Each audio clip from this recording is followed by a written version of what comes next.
Oke, nggak usah pakai lama, langsung aja tanpa perlu ngejelasin ke lu dulu tentang bahaya akan PMO, karena dari keputusan lo ngeklik judul video ini aja udah ngejelasin kalau lu sadar betul bahwa yang namanya PMO itu nggak baik buat hidup dan harus dihindari, supaya lo bisa berfungsi secara maksimal sebagai seorang cowok. Yang pertama adalah ganti rutin di pattern Q routine reward. Bentar-bentar, apa nih maksudnya Q routine reward? Gue nggak ngerti sama sekali. Oke, biar gue jelasin.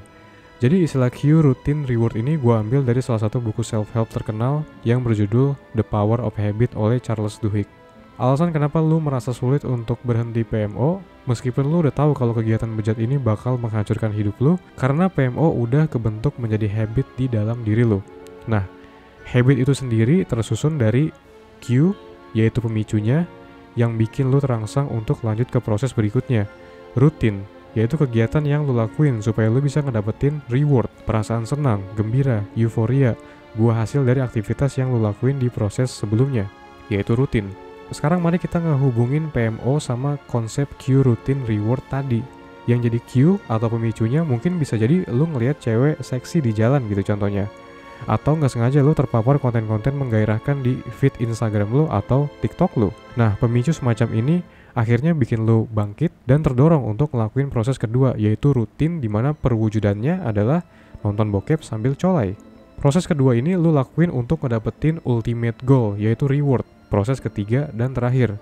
Dan lu udah ngerti banget lah ya, reward yang dimaksud itu adalah orgasme, dopamine release, perasaan senang, euforia, dan abis itu nyesel. Besoknya secara tanpa sengaja lu terpapar lagi sama Q dari habit ini dan proses yang sama keulang lagi.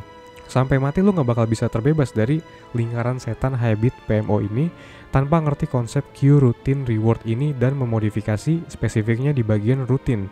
Nah, jadi saran dari gue tuh ini, ketika lu lagi horny, gara-gara mungkin lu gak sengaja terpapar sama konten-konten nakal, paksa diri lu untuk gak lanjut ke proses kedua, yaitu rutin, yaitu dengan buka bokep, tapi lu buka Spotify dan dengerin lagu favorit lu dan nikmatin itu secara maksimal mungkin. Ini gue maksud sebagai ganti rutin di pattern Q routine reward. Karena dengerin musik favorit punya efek yang sama kayak pas orgasme setelah nonton film bokep, yaitu sama-sama ada aktivitas dopamine rilis di otak, perasaan tenang dan euforia. Nah, perasaan senang semacam ini dari dengerin musik itu jauh lebih sehat dibandingkan perasaan senang sesaat setelah PMO. Atau kalau lu pengen mengubah habit PMO ini beneficial buat ngebagusin badan lu, ganti rutinnya jadi push up 50 kali instead of nonton bokep. Bayangin, jadi sekeren apa badan lu setahun ke depan. Misalnya kalau setiap hari lu horny, tapi abis itu bukannya nonton porn dan masturbate, tapi push up. Yang kedua ini favorit gue secara personal, yaitu dengan bantuan mentor imajinatif. Seneca, salah satu filsuf stoikisme favorit gue, pernah bilang kayak gini. Idolakan seorang pria berkarakter hebat, selalu pikirkan dia. Hiduplah seolah-olah dia memperhatikanmu, atur semua tindakanmu seolah-olah dia melihatnya. Jujur menurut gue PMO itu kegiatan paling menyedihkan yang seorang cowok bisa lakuin.